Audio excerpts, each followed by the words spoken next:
Therefore, if you have any encouragement from being united with Christ, if any comfort from his love, if any common sharing in the Spirit, if there's any tenderness or compassion, then make my joy complete. So all the stuff we're talking about of showing up in our holiness, do it through joy, complete by being like-minded, having the same love, being one in spirit and one mind. Do nothing out of selfish ambition or vain conceit. Rather, in humility, value others above yourselves, not looking to your own interest, but each of you to the interest of the others.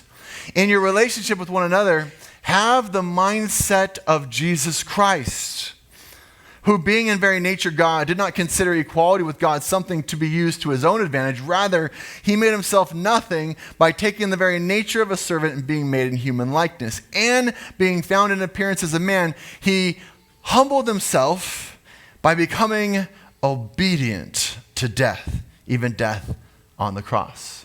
See all the same themes. Doesn't matter what book we're in, same themes over and over. He is holy, holy, holy. So now we need to show that holiness.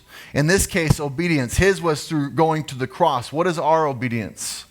How are we obedient on a daily basis? How are you obeying his basic attributes, his commandments to us?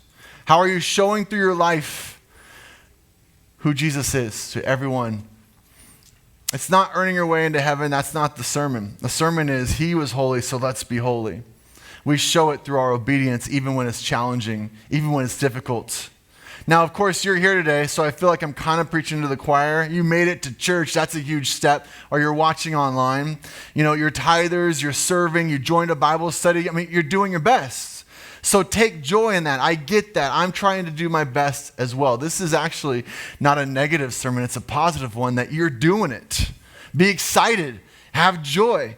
Every time you obey, every time you follow just one thing God has called you to, that's a moment of joy because you are showing holiness just as he was holy. Every time you say no to that sin that's been plaguing you, that vice or that habit, you know that's like, I know I'm not supposed to do it. When you say no to it, you're showing holiness. You're obedient in that moment. Take victory in it. You might mess up again.